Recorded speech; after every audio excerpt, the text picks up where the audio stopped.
Bonjour les amis. Ah, on s'est pris des rideaux de pluie ici ces derniers jours, ces dernières heures, c'était juste impressionnant.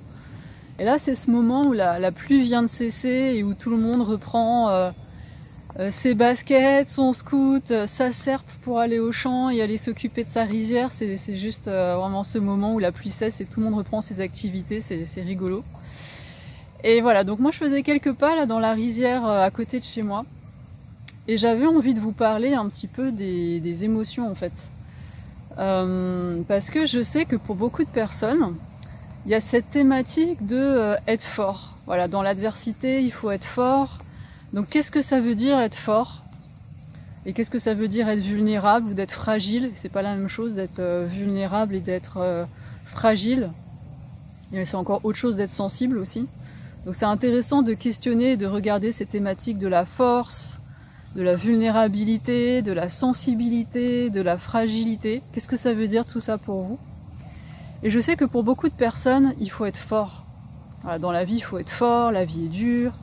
Et donc il faut être fort pour soi, pour sa propre survie. Il faut être fort pour protéger les personnes que l'on croit plus sensibles, ou plus fragiles, ou plus vulnérables autour de soi. Et donc quand on croit qu'on doit être fort comme ça, pour certaines personnes, ça veut dire qu'il ne faut pas montrer ses émotions, il faut se protéger, il ne faut pas exprimer ses émotions et peut-être même pas les ressentir. Donc, est-ce que ça vous parle cette idée de voilà, je dois être fort, donc pour être fort et pour garder le cap, je dois faire bonne figure, je dois montrer que je suis quelqu'un voilà, de digne et que quoi qu'il arrive, je reste droit dans mes bottes, rien ne m'ébranle, quitte à devenir un espèce de robot comme ça, complètement coupé de moi-même, qui ne ressent absolument plus rien. Est-ce que ça vous parle? Et je sais que beaucoup de personnes, et moi y compris, ont été élevées dans ce genre de posture et de dogmatique là.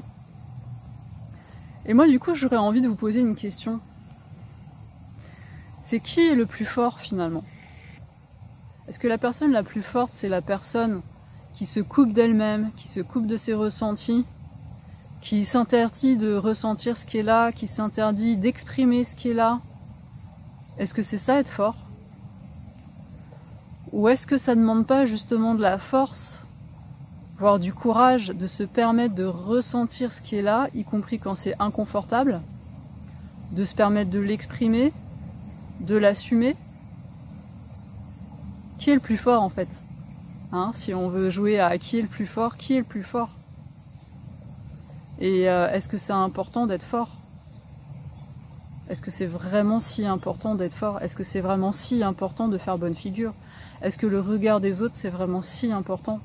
Et moi j'ai pas de réponse toute faite pour vous, c'est à chacun de regarder qu'est-ce qui est important et qu'est-ce qui est là et qu'est-ce que j'en fais.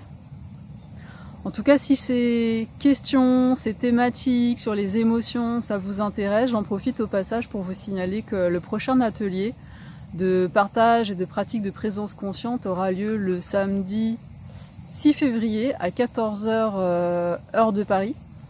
Et voilà, si je vous mets le lien, si ça vous intéresse, pour aller prendre les informations, pour éventuellement vous inscrire, vous êtes vraiment les bienvenus. Si vous avez envie de partager, de pratiquer, de découvrir de nouveaux outils sur ces thématiques des émotions, ou pourquoi pas approfondir la maîtrise des outils et des pratiques que peut-être vous connaissez déjà. Voilà, je vous embrasse bien fort et moi je vais continuer ma balade dans la rizière. Je vous embrasse, ciao!